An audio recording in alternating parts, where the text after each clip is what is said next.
Бизден коллега өзен билесиз, өзүнөн башканы жакшы көрбөйт.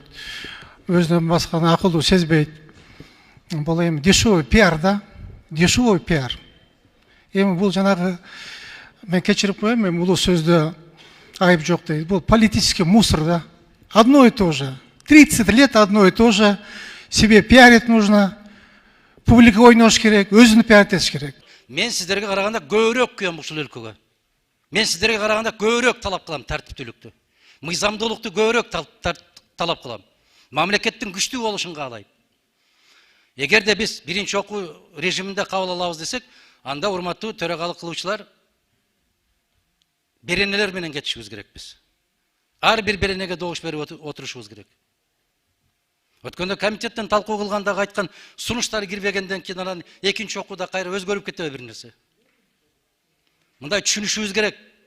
Биз ушул идеологияны токтотушубуз керек. Рас Мадумаров айтты, демек бул жерде бир балекет бар деген сезимден алысыраак кетишибиз керек. Мен дагы ушул мыйзамдын күчтүүрөөк болушуну, Рустам мырза, мен дагы күчтүүрөөк болушуну, ушул эффективдөөк иштешин каалайм. Депутаттар, мен Адахан мырзага айтып кетер элем да, ушу токтотса экен да ушу депутатыбызча, мугалим болуп, бул жерде Мадумаровдон башка баары сабатсызбы? Же бир эле Мадумаров күйөбү экен биздин мамлекетибизге? Биз деле күйөбүз. Токтосунчу ушу бир эмени жанагы публика ойногондо. Мадумаровдон башка буякта бардыгы мамлекет 88 депутат отурат, бардыгы элдин элегинен өтүп келгенбиз. Кудайга шүгүр, бардык акылыбыз жетиштүү. Мадумаровдун биз акылы кереги жок. Акылыңызды үйүңүзгө калтырып келиңиз. Рахмат. Айтпаңыз антип. Мен Адахан Кимсанбаевичке айтып кетерлимде дагы бир жолу. Жалпы өзүм мен күйгөм деп калгандар күйбөгөн мамлекеттин кереги жоктуй тыянак чыгарбай сүйлөсөңүз. Сизден суранычы. Сизге кыйкырбаңыз. Мен сизге кыйкырган жокмун. Ошон үчүн биз сунушубузду айттык. Ошол сунуш менен бул кишинин айткан сунушуна биз да сунуш этип атабыз. Кандай сунуш этсе биз да сунушубузду кабыл алгыла дагы ушул регламенттен кете берели. Рахмат.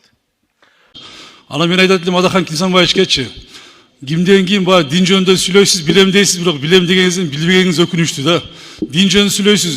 Ар дайым баягы выбор маалында, агитацион маалдарда дин жөнүндө сүйлөп жүргөнсүз. Андан билем дегениңизден билбегениңиз өкүнүчтүү да. Мен айтат элем кимден ким өлкө башчысына каршы сүйлөй турган болсо күндү карап таш урган мен барабар да.